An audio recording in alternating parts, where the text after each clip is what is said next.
क्रोध द्वारा मनुष्य स्वयं की क्षति करता है।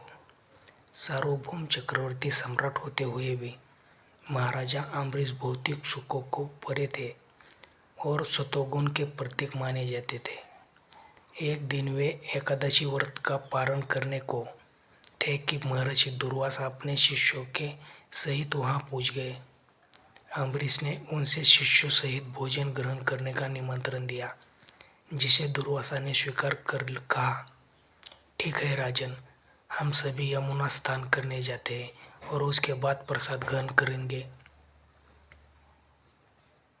महर्षि को लौटने में विलंब हो गया और अम्बरीश के व्रत पारण की घड़ी आ पहुंची। राजगुरु ने उन्हें परामर्श दिया कि आप तुलसी दल के साथ जल पीकर पारण कर ले, इससे पारण विधि भी हो जाएगी और दुर्वासा को भोजन कराने से पूर्व ही पारण करके पाप से भी बच पाएंगे। अम्बरीश ने जल ग्रहण कर लिया। दुर्वासा मुनि लौटे तो उन्होंने योग बल से राजन का पारण जान लिया और इसे अपना अपमान समझकर महर्षि ने क्रोधित होकर अपनी एक जटा नोची और अम्बरीश पर फेंक दी। वह कृत्य नामक राक्षसी बनकर राजन पर दौड़ी। भगवान विष्णु का सुदर्शन चक्र उनकी सुरक्षा के लिए वहां तैनात रहता था। दुर्वासा को मारने उनके पीछे दौड़ा। दुर्वासा ने इंद्र, ब्रह्म और शिव की स्तुति कर उनकी शरण लेनी चाहिए, लेकिन सभी ने अपनी असमर्थता जताई। लाचार होकर वे शेषशाही विष्णु की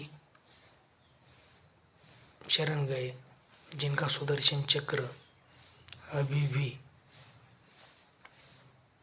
मुनि का पीछा कर रहा था। भगवान विष्णु ने भी यह कहकर व्यवस्था जताई कि मैं तो स्वयं भक्तों के वश में हूँ, तुम्हें भक्त अम्बरीश की ही शरण में जाना चाहिए।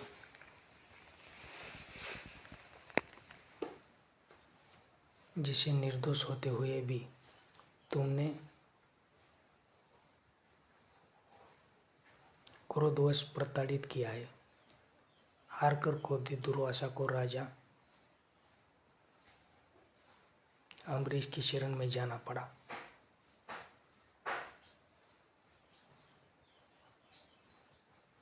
राजा ने उनका चरण स्पर्श किया और सुदर्शन चक्र लौट गया।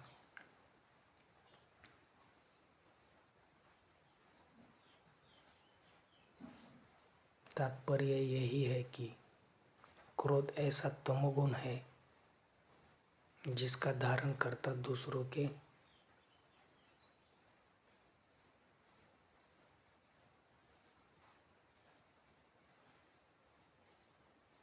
सम्मान का अधिकारी नहीं रह जाता।